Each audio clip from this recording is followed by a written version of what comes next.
Hello friends, આજે હું તમારી સાથે શેર કરીશ સચોટ રીત અને પરફેક્ટ માપથી ફાફડા ગાંઠિયાની બે અલગ રીતે બનાવવાની રેસિપી. જો તમને હથેળીથી આ રીતે ઘસી અને ગાંઠિયા બનાવતા ન ફાવતું હોય તો એકદમ સરળ રીતે ગાંઠિયા બનાવવાની રીત તમારી સાથે શેર કરીશ. સૌ પહેલાં આપણે હથેળીથી આ રીતે ઘસીને ગાંઠિયા બનાવીશું. તો તમે જોઈ શકશો એકદમ સહેલાઈથી આપણા ગાંઠિયા તૈયાર થઈ ગયા છે. જો આ રીતે ગાંઠિયા બનાવતા ન ફાવતું હોય તો તમે આ રીતે પ્લાસ્ટિકની શીટ ઉપર ગાંઠિયાને વણીને પણ તૈયાર કરી શકો છો. માત્ર થોડીક જ સેકન્ડોમાં એકદમ સરસ પાતળા કાગળ જેવા આપણા ફાફડા ગાંઠિયા આ રીતે તૈયાર થઈ જાય છે. વિડીયો પૂરો જોયા પછી જો પસંદ આવે તો વિડીયોને એક લાઇક કરી ચેનલને સબસ્ક્રાઈબ કરવાનું ન ભૂલતા.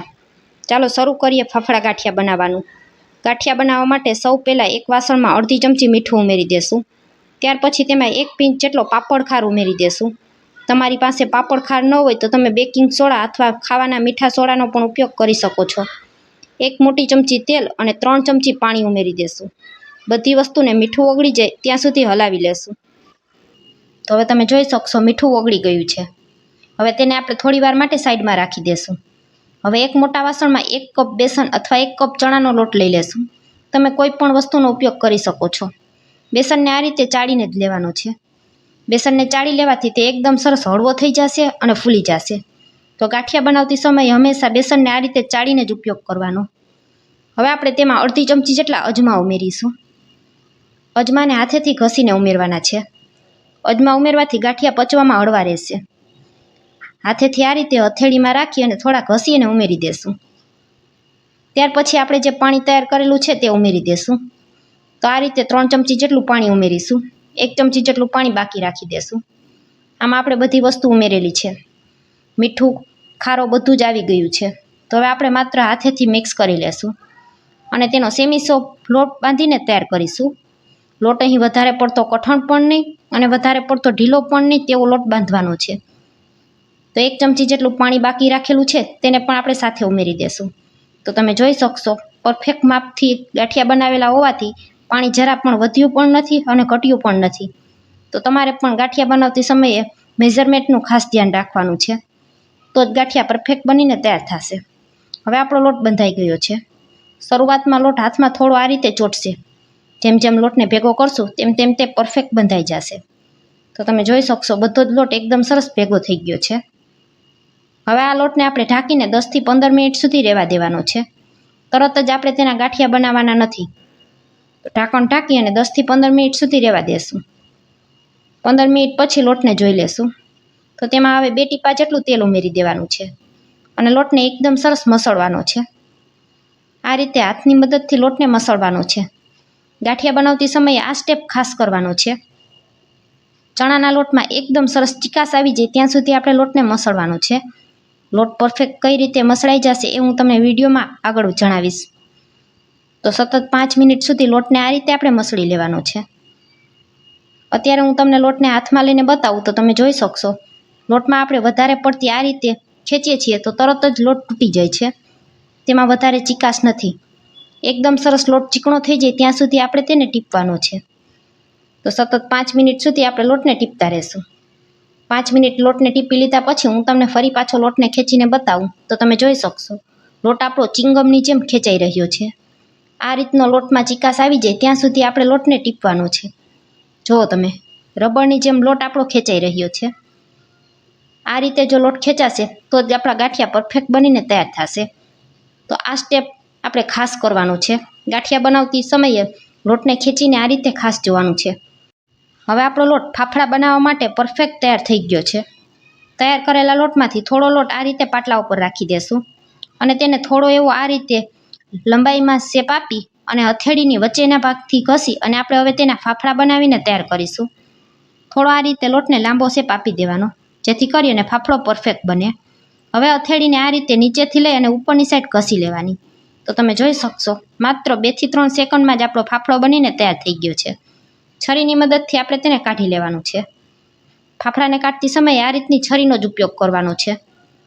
હવે જો તમને પાટલા ઉપર ફાફડા બનાવતા ન ફાવે તો તમે કિચન પ્લેટફોર્મની ઉપર પણ ફાફડા બનાવીને તૈયાર કરી શકો છો. ફરી પાછો એ રીતે થોડો લુવો પ્લેટફોર્મ ઉપર રાખી અને હથેળીની વચ્ચેની સાઈડ ઘસી અને આ રીતે ફાફડાને તૈયાર કરી લેવાનો અને છરીની મદદથી ખેંચી અને કાઢી લેવાનું. તો તમે જોઈ શકશો કિચન પ્લેટફોર્મ ઉપર પણ આ રીતે ખૂબ જ સહેલાઈથી ફાફડા બનીને તૈયાર થઈ જાય છે. ફરી પાછું તમને બતાવું છું તો તમે જુઓ, માત્ર 2 સેકન્ડની અંદર આપણો ફાફડો બનીને તૈયાર થઈ જાય છે. એકદમ સરસ પાતળા ફાફડા બનીને તૈયાર થયા છે. મેં તમને 2 રીત બતાવેલી છે. જો તમને આ રીતે પાટલામાં ફાવે તો તમે પાટલામાં પણ તૈયાર કરી શકો છો. કિચન પ્લેટફોર્મ ઉપર ફાવે તો કિચન પ્લેટફોર્મ પર તૈયાર કરી શકો છો. છરીની મદદથી આ રીતે કાઢતું જવાનું. આ ફાફડાને આપણે તરત જ તળતું જવાનું છે, એકી સાથે બધા બનાવવાના નથી. હવે જે લોકોને આ રીતે ઘસીને ફાફડા ન બનાવતા ફાવતું હોય એના માટે એકદમ નવી રીત. કિચન પ્લેટફોર્મ ઉપર આપણે આ રીતે એક નેપકિન રાખી દેશું અને તેની ઉપર એક પ્લાસ્ટિક શીટ રાખવાની છે. ફરી પાછો લોટનો આ રીતે આપણે લાંબા આકારમાં લુઓ તૈયાર કરી લેશું અને તેને વચ્ચોવચ્ચ રાખી દેશું. ઉપરથી પ્લાસ્ટિક શીટને ઢાંકી દેશું. વેલણની મદદથી હવે આપણે તેને વણી લેશું. આ રીતે ફાફડા તૈયાર કરવાથી તમારે જેટલા પણ પાતળો ફાફડો તૈયાર કરવો હશે એટલો કરી શકશો. માત્ર 1 થી 2 સેકન્ડની અંદર આપણો ફાફડો બનીને તૈયાર થઈ જશે. અને જે લોકો બિગનર્સ હશે અને પહેલી વાર ફાફડા બનાવતા હશે એ પણ પહેલી જ વારમાં પરફેક્ટ ફાફડા બનાવીને તૈયાર કરી શકશે. તમે જોઈ શકશો એકદમ સરસ પાતળો કાગળ જેવો આપણો ફાફડો તૈયાર થઈ ગયો છે. અને આને કાઢવામાં આપણે છરીની પણ જરૂર નહીં પડે અને આપણે પ્લાસ્ટિકમાં તેલ પણ નથી લગાવવાનું. એમનો જ આ રીતે આપણા ફાફડા ગાંઠિયા બનીને તૈયાર થઈ જશે. તો બન્યા છે ને એકદમ સરસ પાતળા કાગળ જેવા.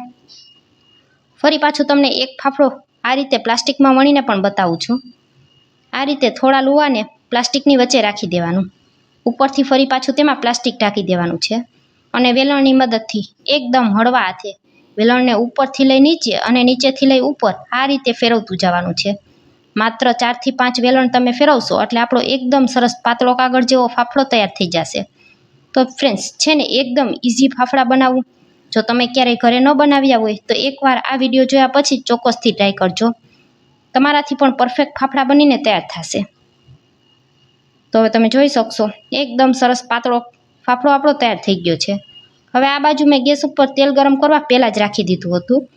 તેલ ગરમ થઈ જાય એટલે આપણે એક એક કરી અને ફાફડાને તળી લેશું. મોટું વાસણ હોય તો એકી સાથે 2-3 ફાફડા પણ તળી શકાય. અહીં મારી કડાઈ નાની છે તો હું એક એક કરીને તળું છું. ફાફડાને 1 મિનિટ સુધી પહેલાં અડવાનું નથી. ફાફડા ખૂબ જ પાતળા હોય છે, તરત જ તેને ફેરવશું તો તૂટી જશે. 1 મિનિટ પછી ફાફડાને બંને બાજુ આ રીતે ઝારાની મદદથી ફેરવી લેવાનું. આ રીતે બંને બાજુ એકદમ સરસ તળાઈ જાય એટલે આપણે ઝારાની મદદથી તેલ નીતાળી અને ફાફડાને કાઢી લેશું. અહીં એકદમ ધીમા તાપ ઉપર ફાફડા ગાંઠિયા બનાવીને તૈયાર કરવાના છે. ફાફડાને જરા પણ લાલ નથી થવા દેવાનું. બધા જ ફાફડાને આ રીતે આપણે તૈયાર કરી લેશું. તો તમે જોઈ શકશો એકદમ સરસ પરફેક્ટ એવો ફાફડો બનીને તૈયાર થયો છે. હવે ફાફડાની ઉપર છાંટવા માટે આપણે મસાલો તૈયાર કરીશું. અડધી ચમચી જેટલા કાળા મરીનો ભૂકો અને 5 ચમચી જેટલી હિંગ ઉમેરીશું. ચમચીથી તેને મિક્સ કરી લેશું અને આ મસાલાને આપણે ફાફડા તળતા જશું અને તેની ઉપર ગરમ ગરમ છાંટી લેશું. બધા ફાફડા ગાંઠિયાને મેં આ રીતે તૈયાર કરી લીધા છે. તૈયાર કરેલા ગાંઠિયાને મેં તળેલા મરચાં સાથે સર્વ કરેલા છે. તમે ગાંઠિયાની કઢી અને સંભારા સાથે પણ સર્વ કરી શકો છો.